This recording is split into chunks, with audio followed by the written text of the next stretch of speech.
وإذا سألك عبادي عني فإني قريب أجيب دعوة الداع إذا دعان فليستجيبوا لي وليؤمنوا بي لعلهم يرشدون. الحمد لله رب العالمين، والصلاة والسلام على نبينا محمد وعلى آله وأصحابه أجمعين.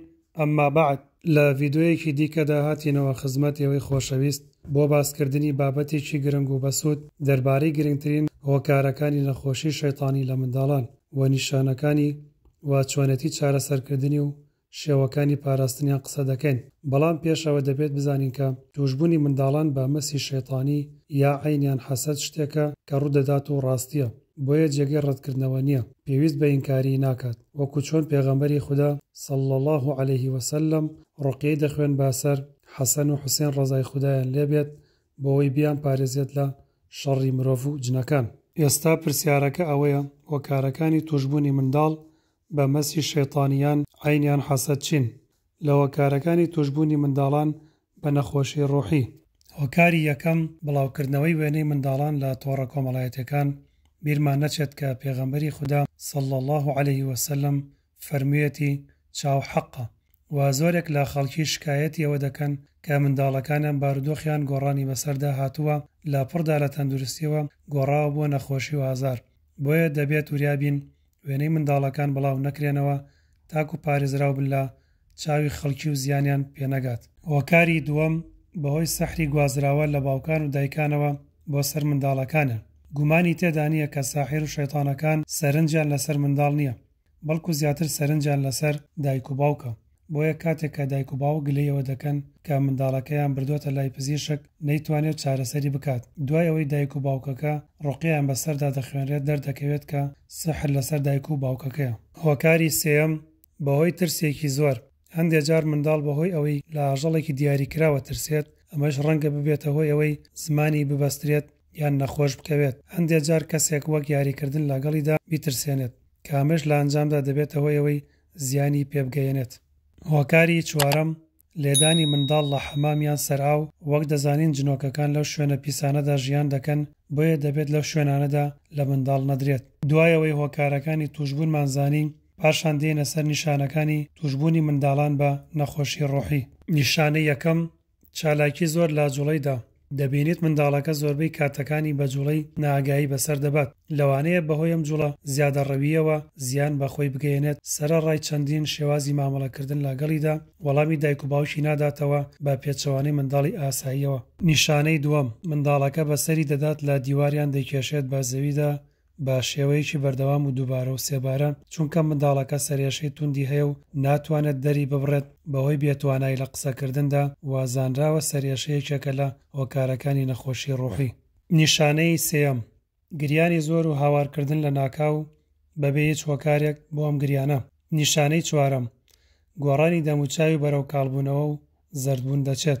نیشانەی پێنجەم دواکەوتنی لە قسەکردن و گیربوونی زمانی، ئەمە لە کاتێکدا پێشتر هیچ کێشەیەکی نەبووە لە کاتی قسەکردندا و لە ناکاو لە قسەکردندا دەوەستێت و زمانی قورس دەبێت.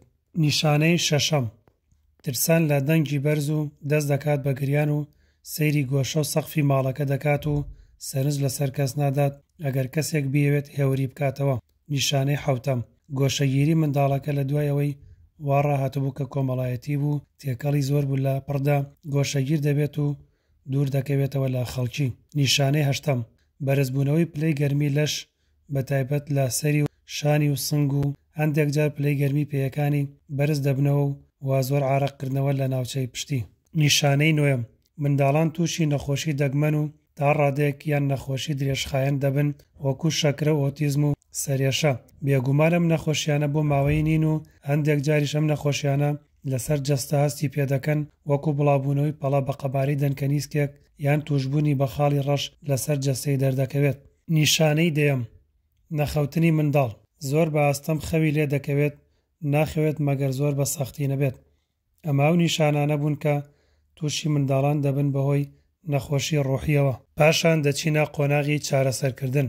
پێش ئەوەی بپرسین چارەسەر چییە، دەبێت سەرەتا منداڵەکە دەستنیشان بکەین، چونکە هەندێک حاڵەت هەیە کە نەخۆشیە ڕوحیەکان تێکەڵ بە نەخۆشیە پزیشکیەکانیان دەرونیەکان دەبن.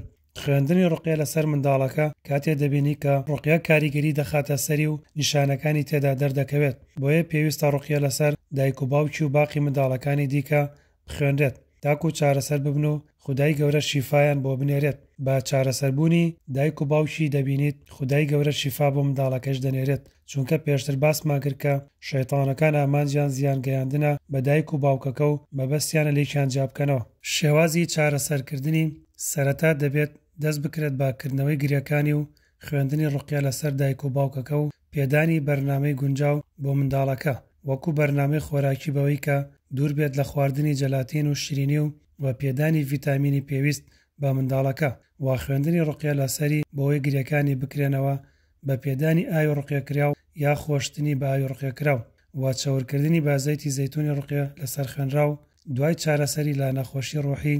پاشان دەست دەکرێت بە چارەسەری ڕەفتاری منداڵەکە و پاراستنی با خوێندنی قولەکان بە سەریدا.